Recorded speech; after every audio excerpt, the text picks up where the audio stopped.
ठीक आहे. आता हे अंटिल काय सांगते? टाइम सांगते. मग टाइम कुठे एकाच ठिकाणी आहे नाही. आणि इफ काय सांगते? कंडिशन सांगते ना. इफ म्हणजे जर, हू, बरोबर. हू हे कंजंक्शन आहे. जर म्हणजे काय? एक असतो क्लॉज, CLAUSE, ठीक आहे. एक असतो फ्रेज, है ना. त्या दोन मध्ये काय फरक आहे नेमका? हा फरक जोपर्यंत समजणार नाही तोपर्यंत आपण या क्लॉजेसने हात पण लावू शकत नाही ना. फ्रेज म्हणजे काय असते आणि क्लॉज म्हणजे काय असते, ठीक आहे. जे आपण रेग्युलर सेंटेन्स वापरतो, बोलताना जे सेंटेन्स वापरतो सगळ्यांना माहिती आहे. मला सांगा, वर्ब सगळ्यांना माहित आहे. वर्ब म्हणजे काय? ऍक्शन. वर्ब म्हणजे असते ऍक्शन.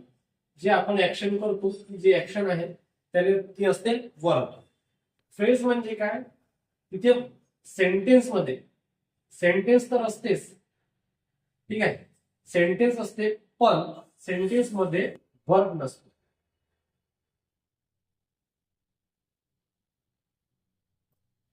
सेंटेन्स मध्ये वर्ब नसतो. म्हणजे फ्रेज मध्ये काय? वर्ब नसतो. सेंटेन्स जरी असते पण तिथे वर्ब नाही राहत, ऍक्शन नाही राहत. ऍक्शन नाही राहत ती असते फ्रेज. आणि जिथे ऍक्शन असते ते असते क्लॉज. जे आपण रेग्युलर बोलतो ज्याच्यामध्ये ऍक्शन असते, है ना. म्हणजे याचा अर्थ काय? इथे वर्ब असते, वर्ब असतो. फ्रेज मध्ये वर्ब नसते, क्लॉज मध्ये वर्ब असतो. क्लॉज म्हणजे सेंटेन्स जे आपण रेग्युलर यूज करतो. आता शिकायचं काय याच्यामध्ये? क्लॉज मध्ये काय विचारते आपल्याला? महत्वाची गोष्ट, पहिला पॉईंट शिकण्यासारखा आणि दुसरा पॉईंट, दोन पॉईंट सांगतो. दोन पॉईंटवर आपलं पूर्ण हे तो सगळ्यात हेवी चॅप्टर मानला जातो क्लॉज, क्लॉज इंग्लिश ग्रामरचा, तो आपण सोपी करण्याचे प्रयत्न करू, ठीक आहे. आता पहिला पॉईंट असा आहे क्लॉज मध्ये, तर आपल्याला मेन मेन सेंटेन्स ओळखायचा आहे, ठीक आहे. Main main clause. जसं आता मेन क्लॉज आणि सब क्लॉज याच्यामध्ये या दोन गोष्टी आहेत, मेन क्लॉज आणि सब क्लॉज. क्लॉज म्हणजे मी आताच का सांगितलं? सेंटेन्स, बरोबर. क्लॉजचा अर्थ आहे सेंटेन्स, म्हणजे मेन सेंटेन्स आणि सब सेंटेन्स. आता नावातच दडला याच्यात मेन म्हणजे जो मुख्य आहे. जसं मी आज म्हणतो मी मुंबईला जाईल. मुंबईला गेल्यावर मी तिथं फिरायला जाईल.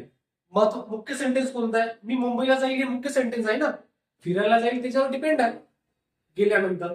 तर मेन सेंटेन्स म्हणजे मेन वाक्य जे आहे ते मेन सेंटेन्स असते. आणि सब क्लॉज म्हणजे त्याच्यावर डिपेंड आहे, मेन सेंटेन्सवर जे डिपेंड आहे ते हे सब क्लॉज असते. ह्या दोन गोष्टी महत्वाच्या, मेन क्लॉज आणि सब क्लॉज. हे जर आपल्याला ओळखता आलं तर आपण आपल्या समोरच्या ज्या गोष्टी आहेत एकदम आपल्यासाठी सोप्या सोप्या होत जाईल. सेंटेन्स जे देऊ आपण ते सेंटेन्स आपल्याला समजलं पाहिजे. मी जर एखादं सेंटेन्स दिलं तर मेन क्लॉज आणि सब क्लॉज हा आपल्याला समजला पाहिजे. तर मेन क्लॉज कसा ओळखायचा? भले असं समजायचं का आपल्याला इंग्लिश येत नाही, आपण इंग्लिश मध्ये झिरो वाल्यासाठी सांगतो. झिरोला झिरो बनवायचं आपल्याला त्यासाठी, ठीक आहे. तर मेन क्लॉज कसा ओळखायचा? आता मला सांगा, कंजंक्शन माहिती आहे का? जसं आपण वर्क पाहिलं. दुसरी गोष्टी आपल्याला कंजंक्शन महत्वाचं आहे. Conjunction connecting words. बिलकुल जोडणारा, ठीक आहे. कंजंक्शन म्हणजे जोडणारे शब्द, ठीक आहे. जोडणारे शब्द कोणते आहेत? अँड असतो, बट आहे ना, सो, ऍज, व्हेन, हे असे एवढे काही शब्द आहेत. हे सगळे कंजंक्शन आहे, वाक्य जोडणारे शब्द आहे, ठीक आहे. हे वाक्य जोडणारे शब्द याच्यामध्ये दोनच गोष्टी महत्वाच्या, एक तो वर्ब पाहिजे आपल्याला, कंजंक्शन पाहिजे. याच्यापेक्षा बी हा जास्त महत्वाचा आहे कंजंक्शन. क्लॉज मध्ये कंजंक्शन सगळा पुरा चॅप्टर आहे कंजंक्शन भोवती फिरणार आहे. हे ज्याने पार्ट आहे तो विनर आहे या चॅप्टर मध्ये कंजंक्शन मध्ये, ठीक आहे. आता मेन क्लॉज कसा ओळखायचा? असं समजायचं का आपल्याला काहीच येत नाहीये तरी आपल्याला मेन क्लॉज आणि सब क्लॉज समजला पाहिजे. बरं, मेन क्लॉज जर ओळखताना सब क्लॉज ओळखायची गरज आहे का? मग सब क्लॉज जर मेन क्लॉज ओळखता आला तर ठीक आहे. आता मेन क्लॉज म्हणजे काय? पहिला पॉईंट याच्यामध्ये, एक तर कंजंक्शन नसते, एक तर कंजंक्शन नसते. कंजंक्शन नसते म्हणजे काय? जोडणारा शब्द त्याच्यामध्ये नसतो, ठीक आहे. हा पहिला पॉईंट आहे, मेन क्लॉज ओळखायची पहिली ट्रिक्स आहे. त्याच्यामध्ये कंजंक्शनच नाहीये, तो आपला मेन क्लॉज. किंवा दुसरा पॉईंट काय? जर कंजंक्शन असेल, जर कंजंक्शन असेल तर, जर कंजंक्शन असेल तर फक्त आपल्याला त्या गोष्टी पाहिजे, काय? फॅन बॉईज किती आहे? 1 2 3 4 5 6 7. जर कंजंक्शन असेल तर फॅन बॉईज आपल्याला पाहायचं. हे सांगतो काय लिहिलंय, फॅन बॉईज पाहिजे जर कंजंक्शनच असेल. एक तर कंजंक्शन नसणं डायरेक्ट ओळखून घ्या की तो आपला मेन क्लॉज आहे. जर कंजंक्शन दिसत आहे पण या 7 कंजंक्शन पैकी जर कंजंक्शन आहे तर तो आपला मेन क्लॉज असेल. आणि हे जर नसेल तर तो मेन क्लॉज असणार नाही. म्हणजे काय असेल? सब क्लॉज असेल. समजा मेन क्लॉज आणि सब क्लॉज कसा ओळखायचा? तर फॅन बॉईज एफ वरून फॉर, ठीक आहे, ए वरून अँड, ठीक आहे, एन वरून काय होतं लक्षात नाही, ठीक आहे, त्याच्यावरून बट, ओ वरून ऑर, वाय वरून एट आणि एस वरून सो, एल वरून काही नॉट होईल. ठीक आहे, फक्त हे 7 शब्द पाहिजे आपल्याला. हे जर शब्द जर असेल वाक्यामध्ये तर तो आपला मेन क्लॉज असतो. एक तर for, and, nor, but, or, yet आणि सो. हे 7 शब्द फक्त लक्षात ठेवायचे. 1 2 3 4 5 6 7. एक ते 7 कंजंक्शन असले पाहिजे किंवा एक तर कंजंक्शन नसला पाहिजे, तो आपला असतो मेन क्लॉज. समजलं का मेन क्लॉज कसा ओळखायचा? पूर्ण जे आहे क्लॉज हे जर ओळखता आले आपल्याला, याच्यावर आपल्या समोरच्या ट्रिक्स आहे. कंजंक्शन महत्वाचं आहे, तर कंजंक्शन ओळखता आलं पाहिजे वाक्यात कोणतं कंजंक्शन आहे. हे सगळे याच्या व्यतिरिक्त आणखी कंजंक्शन आहे, पण हे कंजंक्शन काय महत्वाचे आहे? हे जिथं दिसले, ज्या वाक्यात दिसले ते वाक्य आपलं मेन क्लॉज आहे. बाकी उरलेलं वाक्य आपलं सब क्लॉज आहे. सब क्लॉज पाठ करायची गरज आहे का आता? आवश्यकताच नाही ना. मेन क्लॉज जवळ एक तर दोनच गोष्टी राहणार सेंटेन्स मध्ये, मेन क्लॉज आणि सब क्लॉज. मग मेन क्लॉज जर ओळखता आला, सब क्लॉज आपल्याला ओळखता येणारच नाही, विषयच नाहीये. मग मेन क्लॉज साठी ओळखायचे काय ट्रिक्स आहे? एक तर कंजंक्शन पाहिजे किंवा एक तर कंजंक्शन नसणार आहे त्याच्या वाक्यामध्ये, एक कंजंक्शन नाहीये. किंवा जर कंजंक्शन असेलच तर फक्त 7 पैकी पाहिजे. त्याच्या व्यतिरिक्त बाहेरचं कंजंक्शन जर आलं तर समजायचं का तो सब क्लॉज आहे, मेन क्लॉज नाही. ठीक आहे, ह्या दोनच गोष्टी महत्वाच्या. काय आहे मेन क्लॉज मध्ये? मेन क्लॉज कसा ओळखतो आपण सांगा? एक तर कंजंक्शन नसतेच. एक तर कंजंक्शन नाहीच पाहिजे आपल्याला, आणि असेल तर ह्या फॅन बॉईज पैकी आपल्याला कंजंक्शन पाहिजे. तो आपला असतो मेन क्लॉज. ठीक आहे, दोन्ही ओळखता येईल. आता मेन क्लॉज आणि सब क्लॉज काय आहे त्याच्यानंतर. आता हा आपल्याला इथं काय शिकायचं आहे? आपल्याला इथं मेन क्लॉज नाही शिकायचा आहे. क्लॉजेस मध्ये मेन क्लॉज नाही शिकायचा आहे, आपल्याला शिकायचा आहे हा सब क्लॉज. सब क्लॉज म्हणजेच काय? सब ऑर्डिनेट क्लॉज. ठीक आहे, आपण शॉर्टकट लिहितो, जनरली सब क्लॉज म्हणतात. हा सब ऑर्डिनेट, नाव दुसरं सब ऑर्डिनेट, सब ऑर्डिनेट क्लॉज. तर याचे पडतात प्रकार, हे प्रकार आपल्याला शिकायचे सब ऑर्डिनेट क्लॉजचे. मेन क्लॉज जर ओळखता आला, ओळखायचे आपण पाहिले, एक तर कंजंक्शन नसते, जर असलं तर 7 पैकी असते. बाकी उरलेला जो असतो तो सब क्लॉज आहे. जर या गोष्टी जर नसेल तर तो असतो सब क्लॉज. आता सब क्लॉज मध्ये 3 गोष्टी शिकायच्या असतात. नाउन क्लॉज, त्याच्यानंतर ऍडजेक्टिव्ह क्लॉज,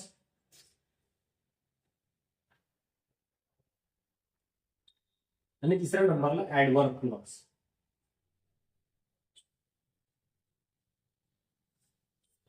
ह्या सब क्लॉज मध्ये 3 टाईप शिकायचा आहे. या 3च टाईपवर प्रश्न आल्या करते. प्रश्न याच्यावर नाही येत मेन क्लॉज कोणता, सब क्लॉज कोणता, प्रश्न याच्यावर नाही येणार.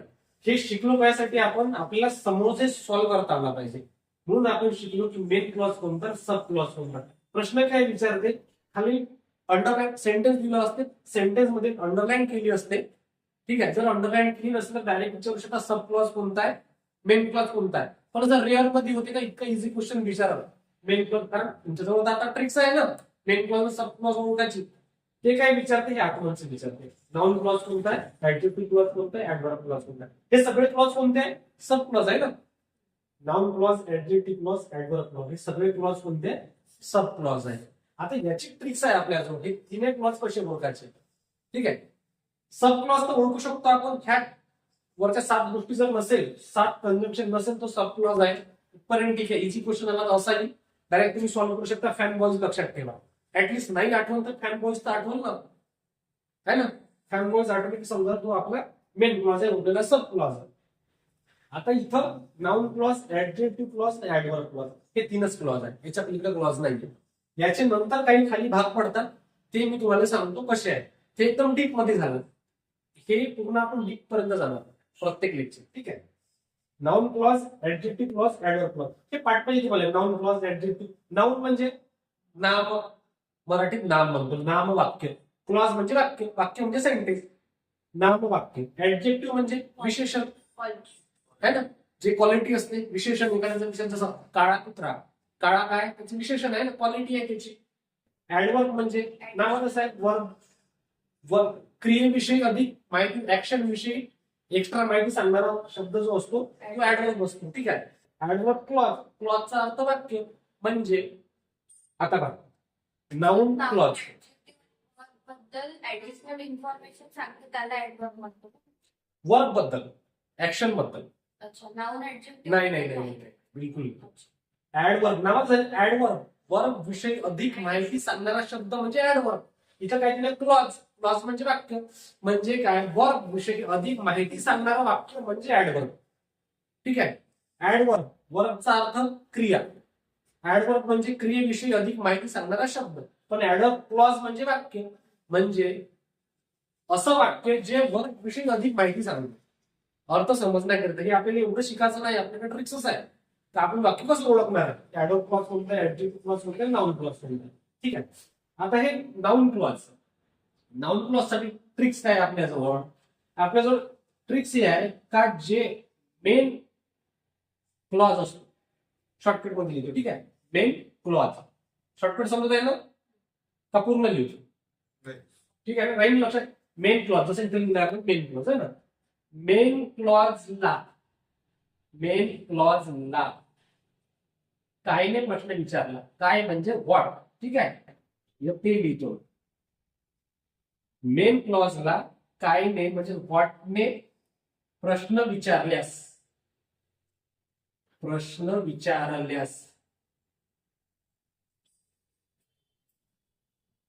आन्सर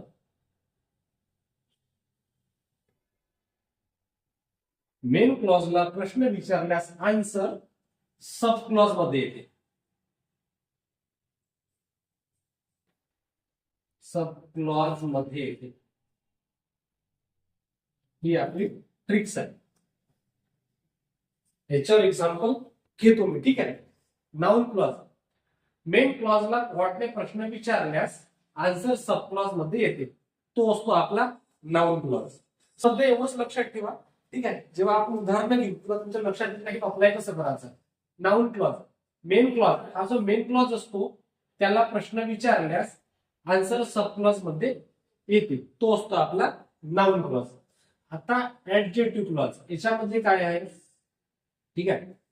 इथे सेम मेन क्लॉजला व्हॉटने प्रश्न विचारल्यास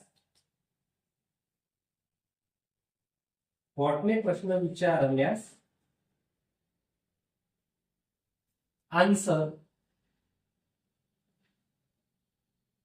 मेन क्लॉज मध्येच येते,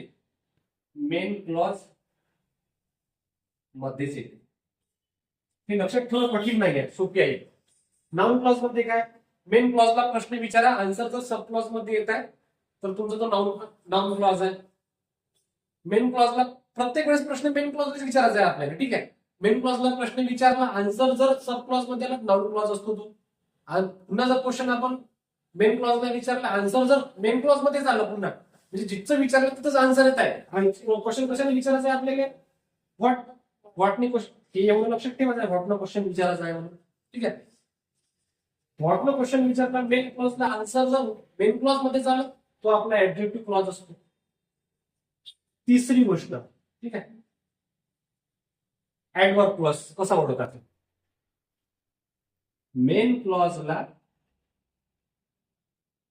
प्रश्न विचारल्यास, व्हॉटनच प्रश्न विचारायला शेवटी, सगळ्यात शेवटी प्रत्येक वेळेस व्हॉटनच क्वेश्चन विचारत आहे. मेन क्लॉजला प्रश्न विचारल्यास आन्सर कुठेच मिळत नाही. आन्सर कुठेच मिळत नाही. आता हे लक्षात ठेवणं कठीण आहे का? काहीच कठीण नाही. सांगा आता नाउन क्लॉज कसं ओळखतो आपण? जर मेन क्लॉजला व्हॉट ने प्रश्न विचारला आन्सर आला तर नाउन क्लॉज असतो. ऍडजेक्टिव्ह क्लॉज कसा ओळखतो आपण? मेन क्लॉजने प्रश्न विचारला तर मेन क्लॉजच आन्सर होते. बरोबर आहे. आणि ऍडव्हर्ब क्लॉज काहीच आन्सर आन्सरच नाही भेटत. ठीक आहे, ह्या तीनच गोष्टी आपल्याला लक्षात ठेवायच्या. हा नाउन क्लॉजची ट्रिक्स आहे, ते ऍडजेक्टिव्ह क्लॉजची ट्रिक आहे आणि ही ऍडव्हर्ब क्लॉजची ट्रिक आहे. याच्या बाहेर आपला क्वेश्चन येणार नाही. What is it? What is it? It is the correct question. What is it? Question काय विचारता इथं आपल्याला? व्हॉट प्रश्न बी विचारता आला पाहिजे ना. What is it? आता याचा आन्सर कुठे भेटते सांगा मला. What is it? Main clause मध्ये. It is freedom. What is it? It is freedom. It is freedom. Main क्लॉजने प्रश्न विचारला, मेन क्लॉज मध्ये आन्सर भेटला आपल्याला. आता what is it? It is freedom. Main clause मध्येच प्रश्न विचारला, मेन क्लॉज मध्ये आन्सर भेटला. त्याचा अर्थ काय असतो? ऍडजेक्टिव्ह क्लॉज असतो तो आपला. प्रश्न तर विचारता आला पाहिजे ना. बरोबर, समजलं कसं आन्सर काढला आपण? मेन क्लॉज मध्ये जर प्रश्न विचारला, मेन क्लॉज मध्येच आन्सर असेल तर तो आपला ऍडजेक्टिव्ह क्लॉज असतो. ठीक आहे, येईल प्रॅक्टिस मधून. ठीक आहे. सर पण आता इथे जसे मेन क्लॉज दिले ऑप्शन मध्ये. हे ऑप्शन 4 ऑप्शन टाकाच लागतील त्यातले. पण आपण आता समजा स्टार्टिंगला 2 गोष्टी बघितल्या, मेन क्लॉज कोणते आणि सब क्लॉज. बरोबर. आपल्याला सब क्लॉज पण भेटला, मेन क्लॉज पण भेटला. मग इथे आपण मेन क्लॉजला पण टिक करू शकतो. नाही, हे आन्सर कधीच टिक नाही करायचं. हे दाखवासाठी आहे फक्त. ते आन्सर कधीच टिक नाही करायचं. मेन क्लॉज, मेन क्लॉज वाक्यच नाही बनवू शकत ना. मेन क्लॉज म्हणजेच काय? सेंटेन्स. मग सेंटेन्स तर राहणारच आहे ना. तो सेंटेन्स नाही विचारू शकणार ना. सब क्लॉज विचारू शकते, आयडेंटिफाय सब क्लॉज. किंवा जर क्वेश्चन दिलं, प्रश्नात जर विचारला ना identify main clause, identify sub clause, तेव्हा मग हे आन्सर असू शकते. बाकी वेळेस कधीच आन्सर हे नसणार आहे मेन क्लॉज. ठीक आहे. त्याच्यानंतर आता हा 4 नंबरचा क्वेश्चन तुम्हीच विचार करा. सब क्लॉज कोणता, मेन क्लॉज कोणता? पहिली स्टेप काय आपल्याकडे? कंजंक्शन ओळखणे. कोणतं कंजंक्शन? सब क्लॉज आहे. बरोबर, हा कंजंक्शन आहे. स्टेप नंतर दॅट. ठीक आहे. दॅटच्या नंतरचं वाक्य जे असते, आताच पाहिलं आपण, कंजंक्शन नंतरचं वाक्य सब क्लॉज असते. ओळखला आपण हा सब क्लॉज आहे. आता मला सांगा, व्हॉट ही सेज. हा झाला मेन क्लॉज. बरोबर, हा झाला मेन क्लॉज. मेन क्लॉजला आपण क्वेश्चन विचारतो. क्वेश्चन कसा विचारतो आपण आता?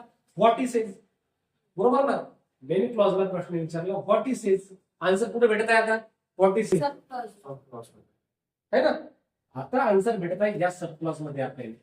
सब क्लॉज मध्ये. मग जेव्हा आपण मेन क्लॉजला प्रश्न विचारतो, आन्सर जर त्याच्यात भेटत आहे आपल्याला सब क्लॉज मध्ये, आपला आन्सर काय असते? Noun clause. काहीच कठीण नाही, एक वेळ समजत पर्यंत आहे फक्त. ठीक आहे. त्याच्यानंतर सेकंड नंबर सांगा. क्वेश्चन पण लिहायला देऊ का? व्हॉट.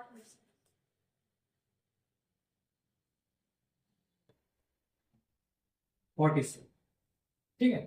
हा क्वेश्चन विचारला, याचा आन्सर आपल्याला समोर भेटलं सब क्लॉज होतो, म्हणून तो नाउन क्लॉज आहे. आता याच्यामध्ये सांगा सेकंड नंबर सब क्लॉज कोणता, मेन क्लॉज कोणता? याच्यामध्ये कोणता मेन क्लॉज आहे? आता मला सांगा, क्लॉज सगळ्यात डोक्यातून काढून टाका. सगळ्यात पहिले मग कंजंक्शन ओळखा तुम्ही, बाकी काहीच नका बघ.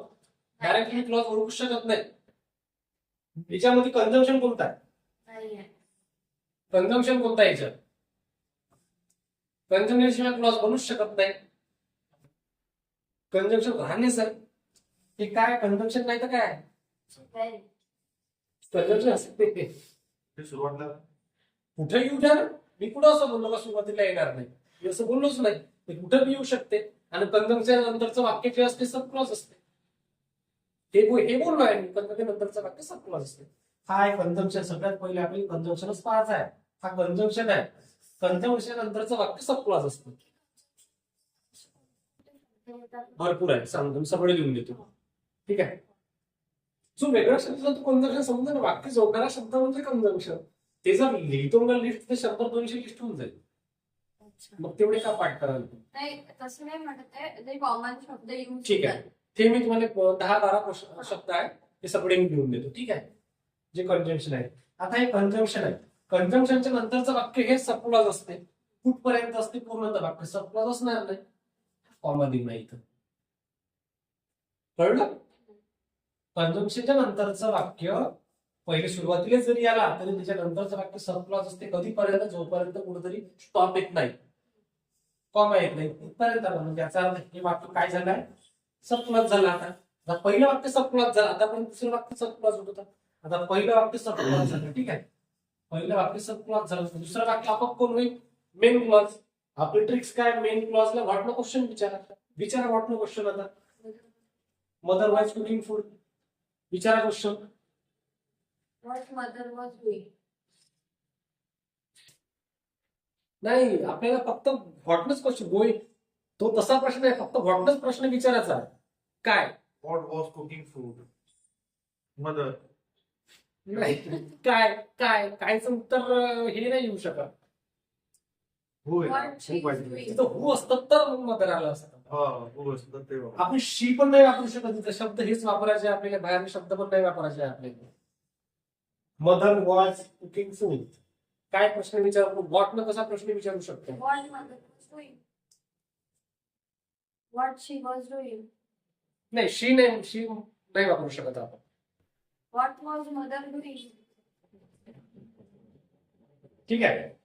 आता पहा, इथं आपल्या ट्रिक्सची धज्जी येऊन आहे. कशी ते सांगतो. ठीक आहे. जेव्हा आता पहा, इथं प्रश्न विचार आपल्याला मदर वॉज कुकिंग फूड है ना. प्रश्न आपण विचारू शकतो. इथे विचारत आहोत प्रश्न. कसा प्रश्न विचारला? Mother what mother was doing. ठीक आहे, विचारू शकतो आपण. कुकिंग फूड म्हणू शकतो आपण, आहे ना. तिथंच भेटत आहे आपल्याला आन्सर. याच्यावरून काय होते? Main clause to main clause. Main clause मधून आन्सर विचारलं, मेन क्लॉज मध्ये आन्सर भेटत आहे. बरोबर ना. मग तेव्हा आन्सर काय असते? आपलं ऍडजेक्टिव्ह क्लॉज. बरोबर ना. पण याचं उत्तर काय? Adverb clause. कसं आहे ते सांगतो. याचं उत्तर ऍडव्हर्ब क्लॉज आहे. ऍडव्हर्ब क्लॉज कधी असते हे सांगतो मला. जेव्हा तुम्हाला वाक्यात व्हेन दिसला, व्हेन, काही शब्द लिहून देतो मी. वाक्यात जर व्हेन दिसला, डोळे लावून बंद करा, ऍडव्हर्ब क्लॉज टिक करा. काहीच नका पाहू बाकीचं. ऍड करा पॉईंट तुमच्या ह्याच्यात. जेव्हा केव्हा व्हेन दिसेल सेंटेन्स मध्ये तेव्हा ते तुमचं वाक्य ऍडव्हर्ब क्लॉजच राहणार आहे. त्याच्या बाहेरचं वाक्य राहणार नाही.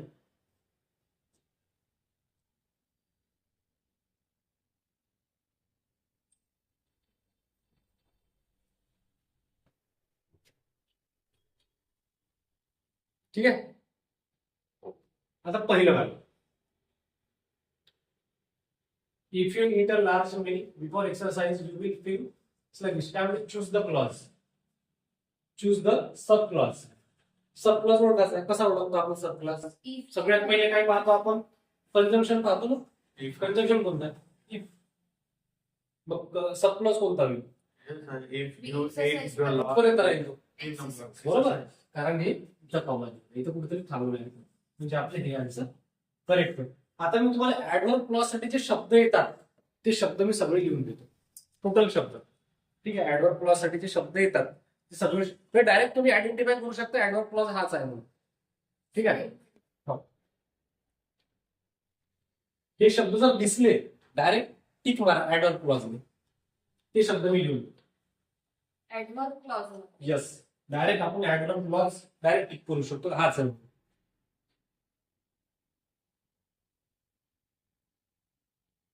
Because, since, as. ठीक आहे. Unless, if.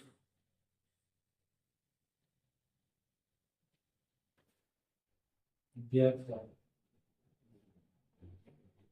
जसे खाली लिहून तसेच लिख जा. एका लाईनीत खाली.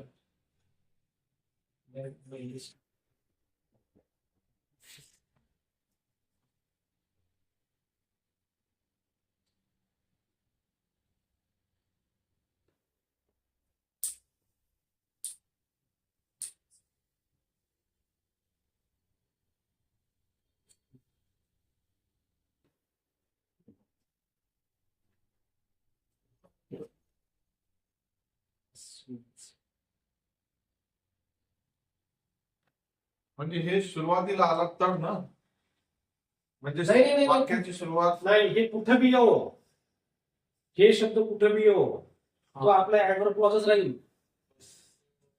हे कंजंक्शन. इफ तुम्ही इथं लिहिले थर्ड मध्ये बी काय इट आहे, इट आहे. इट आहे का? हा इफ आहे. ओके. ठीक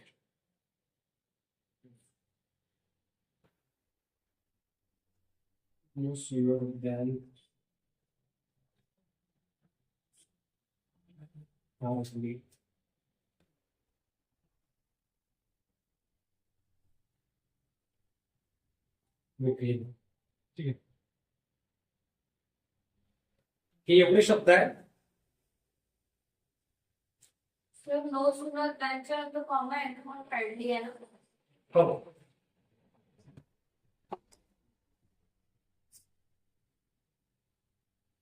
हे एवढे शब्द दिसले डायरेक्ट टिक करा, ऍडवर्ब क्लॉज आहे म्हणून.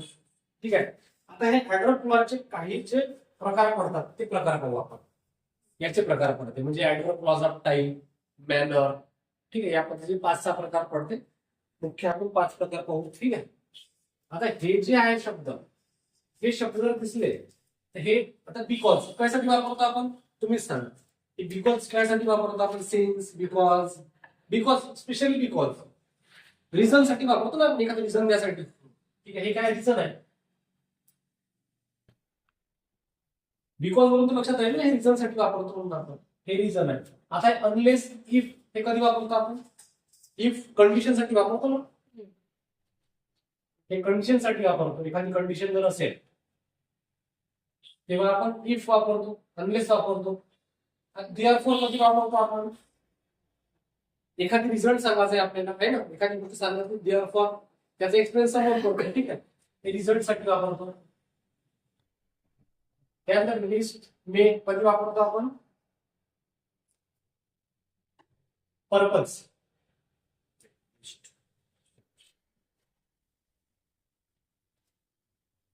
आणि हे टाईम.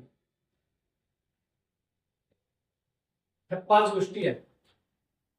ठीक आहे. Adverb clause of reason, adverb clause of condition, adverb clause of result, adverb clause of purpose, adverb clause of time. आता इथं 5वं ऑप्शन देतो मी या सेंटेन्स मध्ये. ठीक आहे.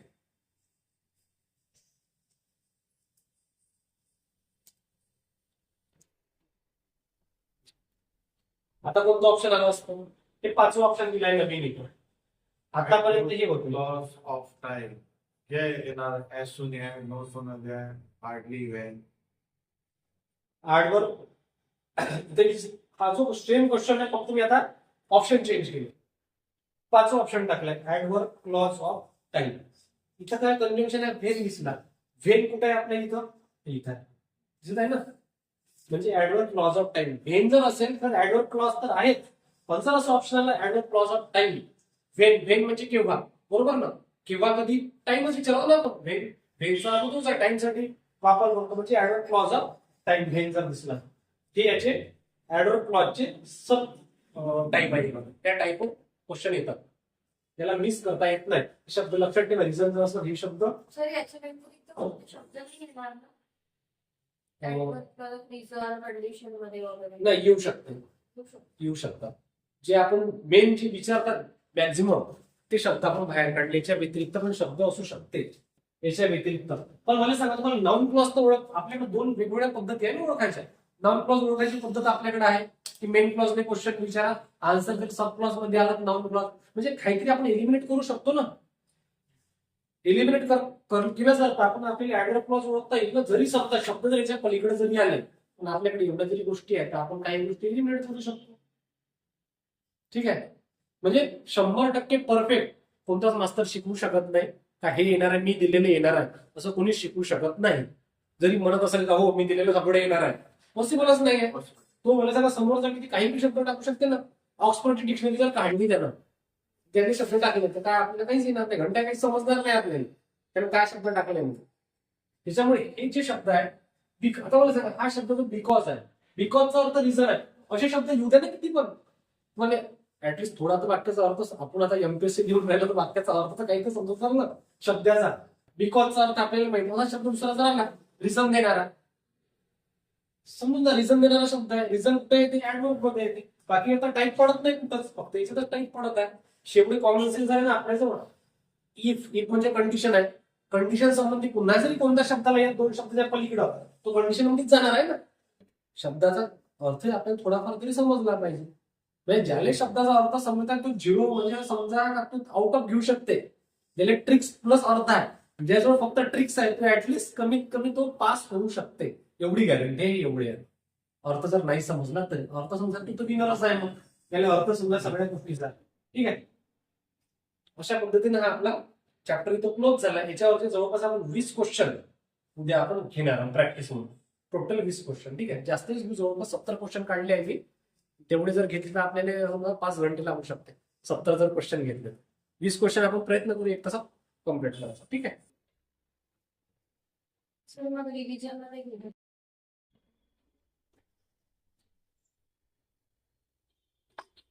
आता बघा, पहिला प्रश्न पाहला, if you plan to exercise you should have a small breakfast. ठीक आहे. Small breakfast. आता याच्यामध्ये कंजंक्शन कोणतं आहे? सगळ्यात आपण कंजंक्शन पाहत असतो प्रत्येक वाक्यामध्ये. कंजंक्शन कोणतं आहे याच्यामध्ये? इफ. इफ कंजंक्शन आहे. आता आपण काल पाहिलं होतं ज्या ठिकाणी इफ हे कंजंक्शन असते, इफ ते डायरेक्ट आपला ऍडवर्ब क्लॉज असतो. आणि इफ काय सांगते? कंडिशन सांगते ना. इफ म्हणजे जर तरची कंडिशन असते ना, तर कंडिशन सांगतो ना. कंडिशन एकच ठिकाणी कंडिशन काय करून काहीच नाही. इफ म्हणजे कंडिशन आहे. प्रत्येक ठिकाणी ऍडवर्ब आहे. म्हणजे मला ऍडवर्ब आहे की नाही हे ओळखायची गरज नाहीये. फक्त ऍडवर्ब मधला सब क्लॉज कोणता आहे तर कंडिशन आहे. इफ हे कंडिशन सांगते प्रत्येकाची, म्हणून डायरेक्ट कंडिशन काही पदाची आवश्यकता नव्हती. पुढचं वाक्य. ठीक आहे. तर सेकंड मध्ये काय? I will wait until the next bus comes. तर याच्यामध्ये कंजंक्शन कोणतं आहे? अंटिल. ठीक आहे. आता हे अंटिल काय सांगते? टाइम सांगते. मग टाइम कुठे एकच ठिकाणी आहे इथं. ठीक आहे. आणि हे आपल्या हातचे क्वेश्चन, एक्झाम मध्ये आलेले क्वेश्चन आहे, असेच येतात. एक वर्ड शोधा आणि त्याच्यावरून तुम्ही आन्सर पर्यंत जा. किती वेळ लागायचा? 5 सेकंद लागला का आपल्याला. या वेळेस जर गेलो आपण तर आपला इंग्लिशचा पेपर जो 25 मार्क्सचा आहे त्याच्या आपल्याला पद्धतीने आपण 10 मिनिटांमध्ये तो सॉल्व्ह करू शकतो आपण. ठीक आहे. या पद्धतीने जर गेलो तर हे समजलं पाहिजे फक्त कोणत्या शब्द कशासाठी यूज होतो. त्याच्यानंतर third number, the man who is speaking now is our leader. काय आन्सर आहे याच्यामध्ये? आता adjective clause, noun clause, adverb clause of result, adverb clause of purpose. आता मला सांगा कोणता रिझल्ट आहे का? काहीच रिझल्ट नाही. म्हणजे हे आपला आन्सर येणार नाहीये कॉमन सेन्स जरी वापरले तरी. पर्पज आहे का कोणता? याच्यामध्ये उद्देश आहे का कोणता? काहीच उद्देश नाही सांगितलाय त्याने. त्याने फक्त एक सांगितलंय की एक माणूस आहे जो बोलत आहे, आता जो बोलत आहे तो आमचा लीडर आहे. इन्फॉर्मेशन दिली आहे फक्त. पर्पज काहीच नाही. म्हणजे हे येणार नाही. एक तर ऍडजेक्टिव्ह क्लॉज आहे किंवा नाउन क्लॉज आहे. दोन तर ऑप्शन आपण केले. ठीक आहे. आता मला सांगा ऍडजेक्टिव्ह क्लॉज आहे की नाउन क्लॉज आहे? आता याच्यामध्ये एक पॉइंट लिहून घ्या. याच्यामध्ये कंजंक्शन काय कोणता आहे? हू. बरोबर. हू हे कंजंक्शन आहे. जर आता याच्यात बरं हे कसं झालं? कंजंक्शन आहे ना. जिथून एखादी पॉइंट निघत असला तो आपण बाहेर काढू.